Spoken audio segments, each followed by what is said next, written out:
guys, it's me MS Solutions. ഇനി എന്തിന് വേറെ സൊല്യൂഷൻസിന്റെ പ്രിയപ്പെട്ട വിദ്യാർത്ഥികളെ, കേരളത്തിൽ ശക്തമായ മഴ തുടർന്നുകൊണ്ടിരിക്കുന്ന സാഹചര്യത്തിൽ 8ഓളം ജില്ലകൾക്കാണ് നാളെ അവധി പ്രഖ്യാപിച്ചിരിക്കുന്നത്.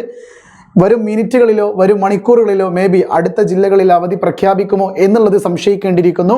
അങ്ങനെ മറ്റൊരു ജില്ല കൂടി അവധി പ്രഖ്യാപിക്കുകയാണെങ്കിൽ തീർച്ചയായിട്ടും ഈ വീഡിയോയുടെ കമൻറ്റ് ബോക്സിൽ പിൻ ചെയ്ത് വെക്കുന്നതായിരിക്കും കേട്ടോ. ഇപ്പോൾ നിലവിൽ അവധി ലഭിച്ചിരിക്കുന്ന ജില്ലകൾ എന്ന് പറയുന്നത്, ഒന്ന് നമ്മുടെ തൃശ്ശൂർ ജില്ലയിലുണ്ട്. തൃശ്ശൂർ ജില്ലയിലെ കളക്ടർ ഫേസ്ബുക്കിലൂടെ അറിയിച്ചിട്ടുണ്ട്. തൃശ്ശൂരാണെങ്കിലും പ്രൊഫഷണൽ കോളേജുകൾ ഉൾപ്പെടെയാണ് അവധി പ്രഖ്യാപിച്ചിരിക്കുന്നത്. കനത്ത മഴ തുടരുന്ന സാഹചര്യത്തിൽ വയനാട് ജില്ലയിലും വിദ്യാഭ്യാസ സ്ഥാപനങ്ങൾക്ക് അവധി പ്രഖ്യാപിച്ചിട്ടുണ്ട്. മലപ്പുറം ജില്ലയിൽ അവധി പ്രഖ്യാപിച്ചിട്ടുണ്ട്. പ്രൊഫഷണൽ കോളേജുകൾ ഉൾപ്പെടെ തന്നെയാണ് നമ്മുടെ ഓഗസ്റ്റ് 2 വെള്ളിയാഴ്ച അവധി പ്രഖ്യാപിച്ചിരിക്കുന്നത്. നാലാമതായിട്ട് കണ്ണൂർ ജില്ലയിലും അവധി പ്രഖ്യാപിച്ചിട്ടുണ്ട്. പ്രൊഫഷണൽ കോളേജുകൾക്കും അവധി ബാധകമാണെന്ന് കണ്ണൂർ ജില്ലയും അറിയിച്ചിട്ടുണ്ട്. അതോടൊപ്പം തന്നെ കോഴിക്കോട് ജില്ലയിൽ പ്രൊഫഷണൽ കോളേജുകൾ ഉൾപ്പെടെ എല്ലാ വിദ്യാഭ്യാസ സ്ഥാപനങ്ങൾക്കും അവധിയാണെന്ന് അറിയിച്ചിട്ടുണ്ട്.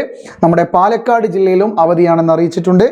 പാലക്കാട് ജില്ലയിലും പ്രൊഫഷണൽ കോളേജുകൾ ഉൾപ്പെടെ തന്നെയാണ്. പാലക്കാട് ജില്ലയിൽ കോളേജുകൾക്കും പ്രൊഫഷണൽ കോളേജുകൾക്കും അവധി ബാധകമല്ല എന്ന് അറിയിച്ചിട്ടുണ്ട് കേട്ടോ. ഞാൻ ഇപ്പോഴാണ് വായിച്ചത്. പാലക്കാട് ജില്ലയിൽ കോളേജുകൾക്കും പ്രൊഫഷണൽ കോളേജുകൾക്കും അവധി ബാധകമല്ല എന്ന് അറിയിച്ചിട്ടുണ്ട്.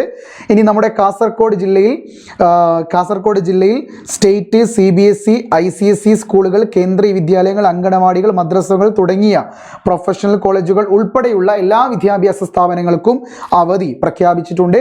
അതോടൊപ്പം തന്നെ കാസർഗോഡ് ജില്ലയിൽ നിന്ന് ഒരു ഡേഞ്ചർ ആയിട്ടുള്ള അല്ലെങ്കിൽ വളരെ പ്രധാനപ്പെട്ട ഒരു പോസ്റ്റ് കൂടി നമ്മുടെ കാസർഗോഡിലെ കളക്ടർ അറിയിച്ചിട്ടുണ്ട്. കേന്ദ്ര കാലാവസ്ഥാ വകുപ്പിന്റെ മുന്നറിയിപ്പ് പരിഗണിച്ച് ദുരന്തം കണക്കിലെടുത്ത് പ്രഖ്യാപിച്ച അവധി ദിവസങ്ങളിൽ ചില ട്യൂഷൻ സെന്ററുകൾ പ്രവർത്തിക്കുന്നത് എൻ്റെ ശ്രദ്ധയിൽ പെട്ടിട്ടുണ്ട്. ഇവർക്കെതിരെ ദുരന്ത നിവാരണ നിയമപ്രകാരം കർശന നടപടി സ്വീകരിക്കും. ഉത്തരവ് ലംഘിക്കുന്ന ആരെങ്കിലും ഉണ്ടെങ്കിൽ എല്ലാ വില്ലേജ് ഓഫീസർമാരും ഇതേക്കുറിച്ച് അന്വേഷിച്ച് റിപ്പോർട്ട് സമർപ്പിക്കണമെന്നും നിർദ്ദേശിച്ചിട്ടുണ്ട്. പ്രിയപ്പെട്ട ട്യൂഷൻ സെന്ററിന്റെ മേധാവികൾ ഈ കാര്യത്തിൽ ജാഗ്രത പാലിക്കണമെന്ന് അറിയിക്കുകയാണ് MS സൊല്യൂഷൻസ് കേട്ടോ. ഓക്കെ, പിന്നെ ഇടുക്കി ജില്ലയിലും അവധിയാണെന്ന് പ്രത്യേക രീതിയിൽ തന്നെ കളക്ടർ അറിയിച്ചിട്ടുണ്ട്. അതെ, നാളെയും സ്കൂളുകൾക്ക് അവധിയാണ്. പക്ഷേ ജില്ലയിലെ എല്ലാ സ്കൂളുകൾക്കും അല്ല കേട്ടോ എന്നാണ് നമ്മുടെ കളക്ടർ പറയുന്നത്. ദുരിതാശ്വാസ ക്യാമ്പുകൾ പ്രവർത്തിക്കുന്ന ഗജനപാറ GHSS, ചിത്തിരപുരം GHSS എന്നീ സ്കൂളുകൾക്ക് മാത്രമാണ് അവധി പ്രഖ്യാപിച്ചത്.